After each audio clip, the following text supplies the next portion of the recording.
Welcome to episode 12 of The Journey of Sunday.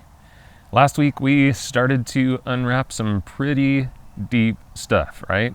Reincarnation, single life here on Earth. This week we're going to continue that conversation and explore a little bit deeper into the world of reincarnation. So why do we end up going through reincarnation?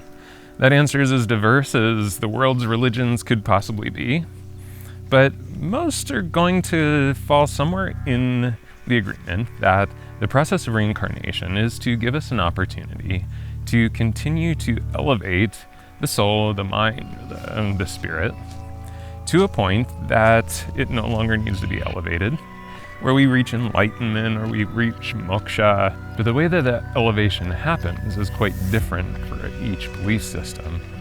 For the Hindus and for the Buddhists, it's really a process of clearing karma and getting to a place where we create no more karma.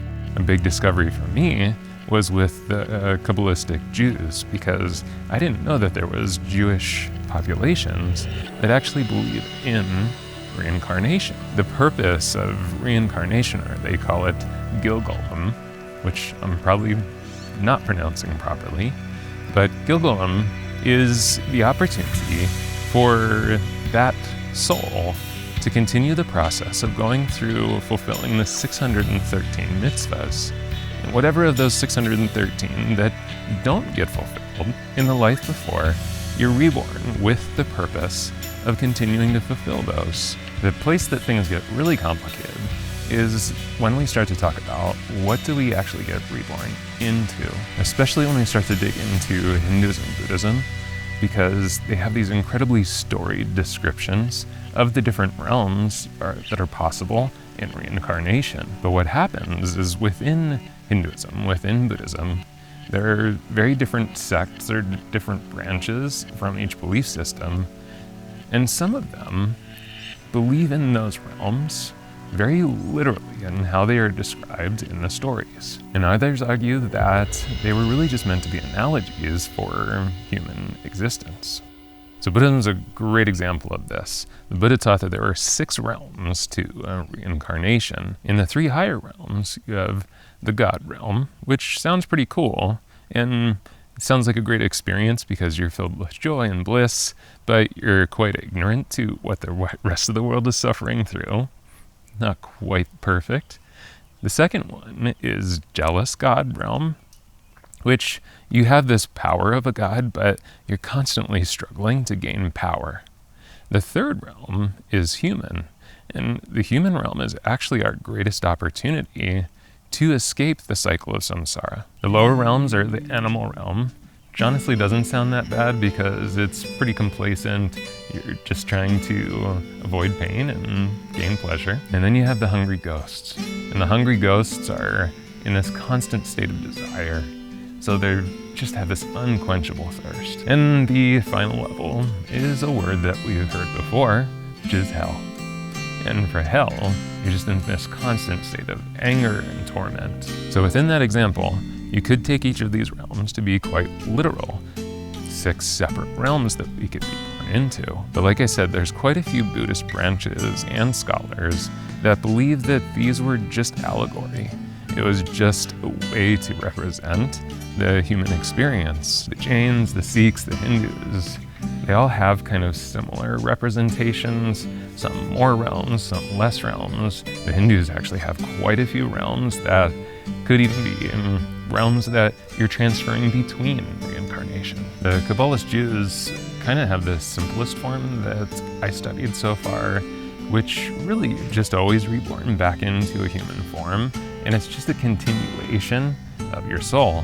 So really just continuing that process from life to life of fulfilling the 613 mitzvahs, or sometimes you might be reborn specifically to repair some type of sin. Okay, so we go through these different realms of reincarnation. We're doing our best to clear the karma, the past lives. We're trying our best to get through the 613 mitzvahs. Sounds like a lot of mitzvahs. And we're just trying to do the right thing. where does it all end? When do we get to stop this endless cycle of samsara? For most, it's pretty simple. There's a point that you no longer create karma. And for the Buddhists specifically, there's this moment of Buddha mind. And this is when you are able to achieve a state of mind that there is no longer any attachment. For the Hindus, once you reach this point, you get to enter into moksha. And moksha is the return to God.